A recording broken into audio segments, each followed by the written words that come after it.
So Naylor goes back. I think the part that's interesting here, though, Zach, is not that Josh Naylor went back to the Mariners, is that Jeff Passan reported that the Pittsburgh Pirates were aggressively pursuing him. You're like, whoa, Pittsburgh spending some money here. Hey, now, the deal, if I'm not mistaken, do you have that tweet at all, Zach? We know it was around. We know it was $80 million, and actually, it came up when it was reported that the Pirates are in on free agent Kyle Schwarber. They offered, we now know, according to Jeff Passan, at least $80 million to Josh Naylor before he signed with the Mariners.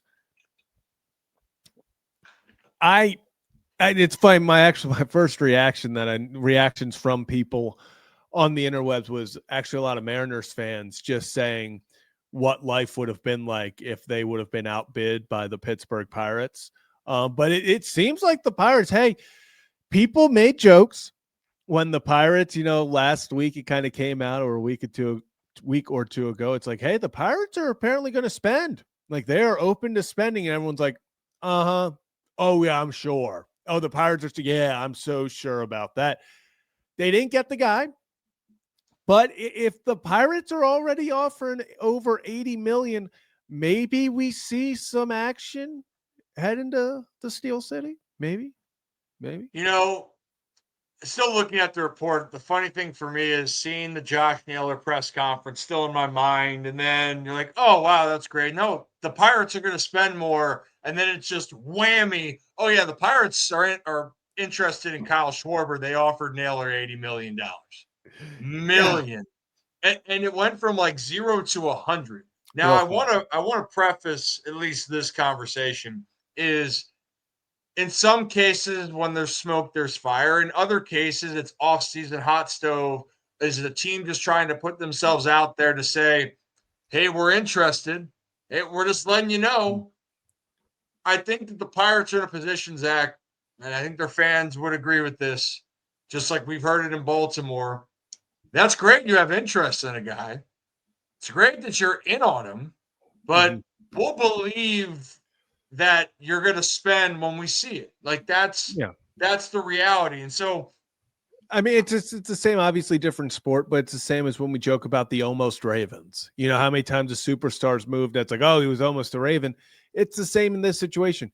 Like you're saying, it's cool to be like, oh, they almost had it. Last year, it was cool when it was like, oh, the Orioles almost re-signed Corbin. Oh, the Orioles were almost in on this guy. But, it'll be interesting to see if they do get somebody, because like you say about Baltimore, I'm not sure it's always going to be a money issue for someone to be like, okay, I'll go to Pittsburgh for 5 years and trust that organization. Yeah. I mean, here's the thing too, for Pittsburgh, they got to upgrade their lineup. You know why? They were dead last in runs scored during the season. Yeah. Third worst in batting average in baseball. That's two parts. And if we want to go a little bit further here, Zach, you want to guess where they stood in home runs on the season? Would it be dead last? Dead last, Zach. Good. Should we keep going here? How about RBIs? Dead last. Dead last. There we go. Ding, ding, ding. Yeah. Oh, gosh. Mm-hmm. You know what they weren't dead last, though, in? What's that?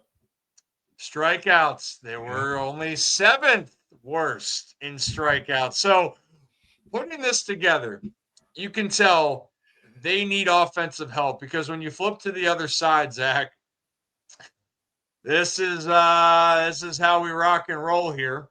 They have a lot of things to work on, but when you have Paul Skenes and you have some of that young talent that you have, Pirates had the 7th best ERA as a team last year pitching. So even if they are adequate and they can keep up with those numbers, Pittsburgh should be better. I mean, you have to get better.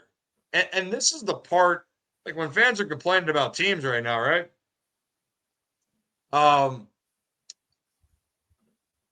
The Pirates legit, they have a couple young pieces, but that's the definition of unproven and not enough. Yeah. You know what I mean? Like they don't have enough. When you look around some of the other teams, like we'll bring Baltimore to the occasion because people compare about spending, even though the Orioles did increase their payroll the last year. Might not have been the sexy move, but they paid some guys. But you know what the difference was? They have young talent. The young talent didn't stay healthy or didn't perform. So the Pirates, the question is about young hitting talent. So if not, enter Kyle Schwarber, enter Josh Naylor in the conversations. But to be honest, Zach, if the Pirates want to be back in this, they need like 2 or 3 of these guys. Like and I'm not talking about free agents.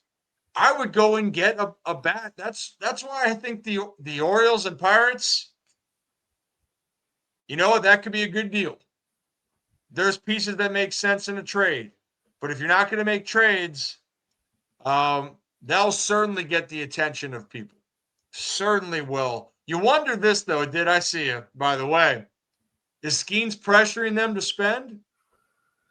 I wouldn't say that Skenes is pressuring them to spend, but I think the pressure of not winning with Skenes is going to grow, Zach. Is that fair to say? Without a doubt. If they sit there and they don't, like, let's even talk about success as going to the playoffs. If you have a guy that there very few guys get deemed a generational talent and live up to it, and sometimes go above and beyond expectations, but that's what Paul Skenes is doing.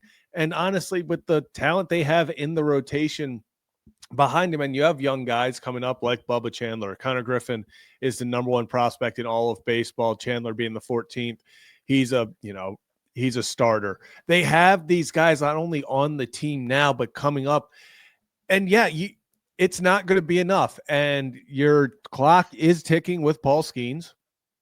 It is becoming something where I do not see, and I don't think it's crazy at all to say, Paul Skenes will not be signing long-term in Pittsburgh. I would be very shocked unless a few of deals like this occur that puts Pittsburgh into the perennial powerhouses. I don't see that happening.